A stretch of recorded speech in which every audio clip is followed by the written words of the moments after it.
Hello guys, അപ്പോൾ അതേ കുറേ നാളുകൾക്ക് ശേഷം നമ്മൾ ചേട്ടൻ്റെ വീടിൻ്റെ അവിടെ പോയി മീൻ പിടിക്കാൻ പോവാണ് കേട്ടോ.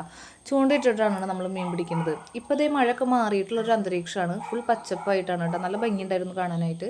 ഇപ്പം ഞാനും അമ്മയും തുണ്ടും കൂടിയിട്ടാണ് പോയിട്ടുള്ളത്. ഈ ഒരു കുളം നിങ്ങൾ മുന്നത്തെ വീഡിയോസിലൊക്കെ കണ്ടിട്ടുണ്ടാവും. നമ്മളെ താമരക്കുളമാണ് കേട്ടോ. അപ്പോൾ കുളത്തിൻ്റെ ഈ അറ്റത്തുള്ള താമരച്ചെടികളൊക്കെ കുറേ നശിച്ചു പോയിട്ടുണ്ട് കേട്ടോ. എന്താണെന്ന് വെച്ചിട്ടുണ്ടെങ്കിൽ പോത്തിനൊക്കെ വെള്ളത്തിലേക്ക് ഇറക്കി കെട്ടിയിട്ടൊക്കെയാണ് കേട്ടോ. അപ്പോൾ ഇതാണ് ഇപ്പോൾ താമരക്കുളത്തിൻ്റെ ഇപ്പോഴത്തെ ഒരു അവസ്ഥ എന്ന് പറയുന്നത്. ഇപ്പോൾ നമ്മൾ മീൻ പിടിക്കാനാണ് വന്നിട്ടുള്ളത്. അപ്പോൾ അതിൻ്റെ ഇടയിൽ വേറൊരു പരിപാടിയും കൂടി ഉണ്ട്. നമ്മൾ ഓൺലൈനായിട്ട് 2 താമരയുടെ ട്യൂബർ മേടിച്ചിട്ടുണ്ടായിരുന്നു. അപ്പോൾ അത് വെക്കാനുണ്ടായിരുന്നു കേട്ടോ. അപ്പോൾ അതിലേക്ക് ആവശ്യമുള്ള ചാണകം പറക്കാണ് കേട്ടോ അമ്മ. അപ്പോൾ നമ്മളുടെ കയ്യിൽ നല്ലൊരു ചൂണ്ടൽ എന്ന് പറയുന്നത് ഒരെണ്ണുണ്ടായിരുന്നുള്ളൂ കേട്ടോ. അപ്പോൾ അമ്മ അങ്ങോട്ട് പോയ സമയം കൊണ്ട് ഞാൻ ചൂണ്ടാനുള്ള പരിപാടി നോക്കാണ്.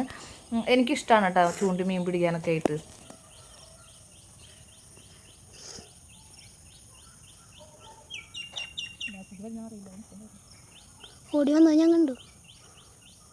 മഴയൊക്കെ പെയ്ത് കുളമൊക്കെ നിറഞ്ഞപ്പോൾ നന്നായിട്ട് മീനൊക്കെ കയറിയിട്ടുണ്ട് കേട്ടോ. അങ്ങനെ കുറച്ച് കഴിഞ്ഞപ്പോൾ എനിക്കിതേ ബ്രാലിൽ കിട്ടിയിട്ട ഗൈസ്.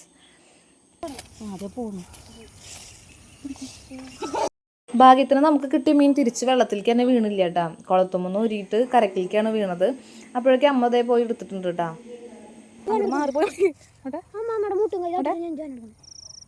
അങ്ങനെ അതിൻ്റെ ഇടയിൽ നമ്മൾ താമരയുടെ 2 കടയൊക്കെ പറിച്ചെടുത്തിട്ടുണ്ട്. ചേച്ചിക്ക് കൊണ്ടുപോകാനായിട്ടാണ് കേട്ടോ. കുറച്ച് നേരം കൂടി ചൂണ്ടി നിന്നപ്പോൾ നമുക്ക് 2ാമത്തെ മീനും കിട്ടിയിട്ടുണ്ട് കേട്ടോ.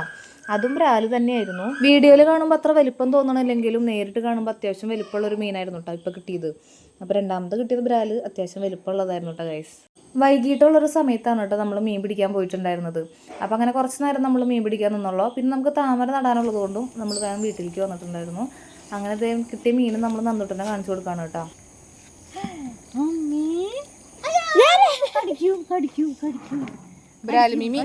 അങ്ങനെ മീൻ പിടിക്കലൊക്കെ കഴിഞ്ഞതിന് ശേഷം നമ്മൾ താമര നടന്ന പരിപാടിയിലേക്ക് കടന്നിട്ടുണ്ട് കേട്ടോ. അപ്പോൾ 2 ട്യൂബറാണ് ഞാൻ വാങ്ങിയിട്ടുണ്ടായിരുന്നത്. 2 വെറൈറ്റി ആയിരുന്നു.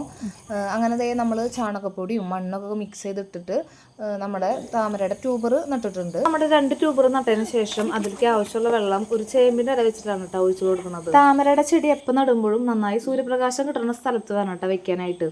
ഇപ്പോൾ പിന്നെ മഴക്കാലം ആയതുകൊണ്ട് ചെടി ചീഞ്ഞു പോകാനുള്ള സാധ്യതയൊക്കെ ഉണ്ട്. എന്നാലും നമുക്ക് നോക്കാം, എന്താകുമെന്നൊന്നും അറിയില്ല. രാത്രിയായിട്ടും നമ്മുടെ നന്ദുട്ടൻ കിട്ടിയ മീനിൻ്റെ പിന്നാലെ ഇരുന്നു കേട്ടോ. ആൾക്ക് നല്ല ഇഷ്ടപ്പെട്ടിട്ടുണ്ട്. അങ്ങനെ നമ്മുടെ കുഞ്ഞു വ്ളോഗ് ഇത്രയുള്ള വീഡിയോ ഇഷ്ടമായ ലൈക്ക് ചെയ്യുക, ഷെയർ ചെയ്യുക, സബ്സ്ക്രൈബ് ചെയ്യുക. Okay, by.